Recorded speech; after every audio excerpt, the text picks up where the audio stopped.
ഞങ്ങളിന്ന് ചെറിയൊരു ടാസ്ക് ആയിട്ട് വന്നതാണ്. ടാസ്ക് എന്ന് പറയുമ്പോൾ ഒരു കഥ പോലും പറയാനില്ലാത്ത ആരും ഈ ലോകത്തുണ്ടാവില്ല. അങ്ങനെയുള്ള കഥകളെ കണ്ടെത്തലാണ് ഞങ്ങളുടെ ഈ ടാസ്കിൻ്റെ ഉദ്ദേശം. കഥ എന്ന് പറയുമ്പോൾ നിങ്ങളുടെ ലൈഫിൽ മറക്കാൻ പറ്റാത്ത എന്ത് അനുഭവം ആണെങ്കിലും ആവാം. അത് ചിലപ്പോൾ ഒരു പ്രണയമാവാം, ചിലപ്പോൾ ഒരു പെണ്ണ് തേച്ചിട്ട് പോയതാവാം, ഒരു തമാശയാവാം, ഇല്ലെങ്കിൽ നിങ്ങളുടെ വീട്ടിൽ അടി ഉണ്ടാക്കിയതാവാം, ചിലപ്പോൾ പോലീസ് പിടിച്ചാവാം, പാട്ട് പാടിയതാവാം, അല്ലെങ്കിൽ ഒരു ഇടി ഉണ്ടാക്കിയതാവാം. അങ്ങനെ എന്ത് കഥ വേണമെങ്കിലും നിങ്ങൾക്ക് ഞങ്ങളോട് പറയാം. അപ്പോൾ ഒന്ന് ചോദിച്ചാലോ? ചോദിക്കാം. അത് വെളിവിടല്ലേ ചേട്ടാ, മാനം പോവും. വീട് മാറി കയറിയിട്ടുണ്ട്. അതായത് അവളുടെ വീടിന് വരെ അപ്പുറത്തെ വീട്ടിൽ കയറി. ഞാൻ ഒരു കൊല്ലം എടുത്തു കുട്ടീനെ കൊണ്ട് യെസ് പറയിപ്പിക്കാൻ. പിന്നെ ഫ്രണ്ടിൽ പോയിട്ട് കുറേ നേരം ആ വീടിങ്ങനെ കുറേ നേരം ഇങ്ങനെ നോക്കി നിൽക്കും.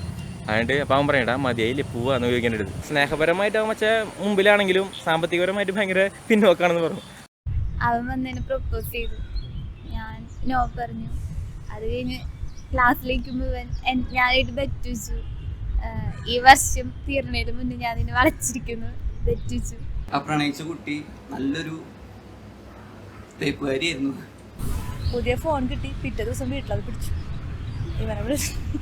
കെയറിങ് എന്ന് പറഞ്ഞാൽ അവർക്കൊരു ഇറിറ്റേഷൻ പോലെ ആയി തുടങ്ങുമ്പോൾ അവർ സ്കിപ്പായി പോകും. 3 കൊല്ലം ഈ പെണ്ണ് കാണാൻ നടന്നിട്ട് ഫസ്റ്റ് കണ്ട പെണ്ണിനെയാണ് കെട്ടേണ്ട വന്നത്. ട്രൈ ചെയ്താൽ ഈ മുഖത്തിന് ആരെങ്കിലും വീഴുമോ? എൻ്റെ പെങ്ങളെക്കാളും അമ്മയെക്കാളും അപ്പച്ചനേക്കാളും ഇഷ്ടമായിരുന്നു അവിടെ. ജസ്റ്റ് ഒരു മെസ്സേജ് മാത്രം, ഇനി വിളിക്കരുത്, ഇനി കാണരുത്, അത്ര മാത്രമേ പറയുള്ളൂ.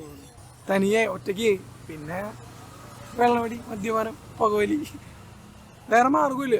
നമുക്കൊന്ന് കിടന്ന് ഉറങ്ങാൻ പോയിട്ട് കണ്ണ് തുറക്കാൻ പോലും പറ്റുന്നുണ്ടായിരുന്നില്ല. അത്രയും പെയിനായിരുന്നു. ഇപ്പോഴും ഞാൻ അവളെ സ്നേഹിച്ചുകൊണ്ടിരിക്കുകയാണ്. സത്യം പറഞ്ഞു കഴിഞ്ഞാൽ എന്താ പറയുക, മുന്നോട്ട് പോകുന്നത് തന്നെ അവളുടെ ഓർമ്മയിലാണ്.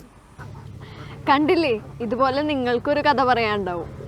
നിങ്ങളുടെ ജീവിതത്തിലെ മറക്കാനാവാത്ത പ്രണയങ്ങൾ, മറ്റനുഭവങ്ങൾ, അതെന്തൊക്കെയായാലും അതൊരു സെൽഫി വീഡിയോ രൂപത്തിൽ താഴെ കാണുന്ന വാട്സപ്പ് നമ്പറിൽ ഞങ്ങൾക്ക് അയച്ചു തരിക.